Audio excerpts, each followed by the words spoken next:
about it. I was like going to the gym twice in a week and then cutting some carbs. Pero wala nangyayari. And then my friend told me she found something interesting online and it's called the Burn Shake.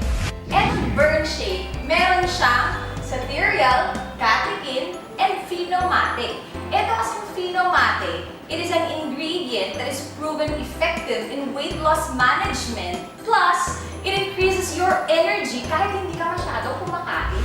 Phenomate has a unique standardization with 4 key components, namely the saponins, caffeine, theobromine, and the caffeoyl quinic acids.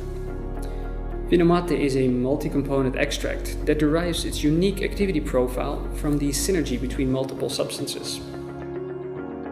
Scientific studies demonstrated that this extract can reduce the resorption of fat, boost fat burning, and suppress appetite.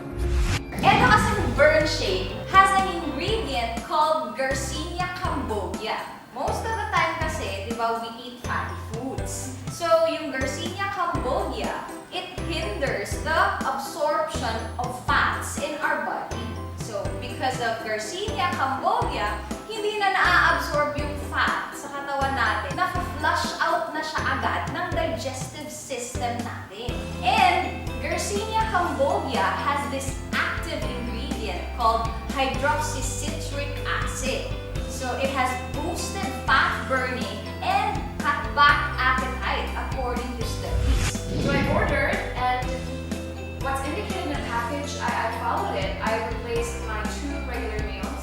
So yung lunch ko, yung dinner ko, ang ipinalit ko, itong shake na to. So sabi ko, would it be possible for me to survive a week or a month doing this every day?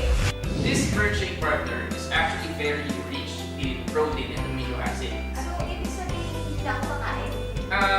Parang ganito, let's say for example, malakas ka kumain ng lunch. Instead na kainin mo yung full lunch mo, iinumin mo na lang itong Burn Shake together with fruit. Let's say for example, apple. So 1 Burn Shake plus 1 apple, considered na siya as meal.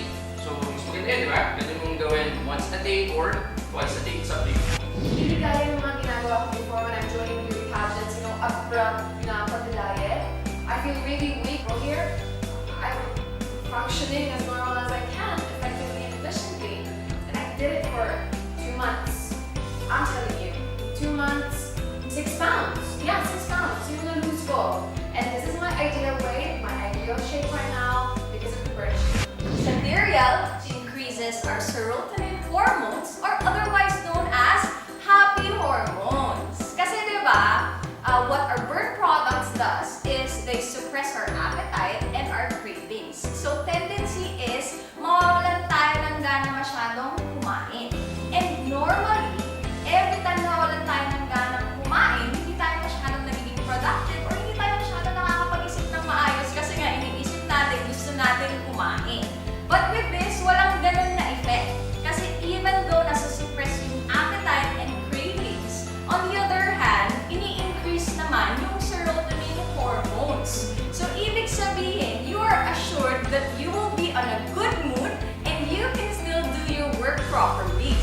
Pero, ang pinaka-importante dito, partner, is that this Burn Shake is an FDA registered with CPR number or Certificate of Product Registration number. Kaya naman sure tayo na legit to. So until now, I'm taking it. You know, I continuously take it. So for people struggling with their weight, this is what you have to take.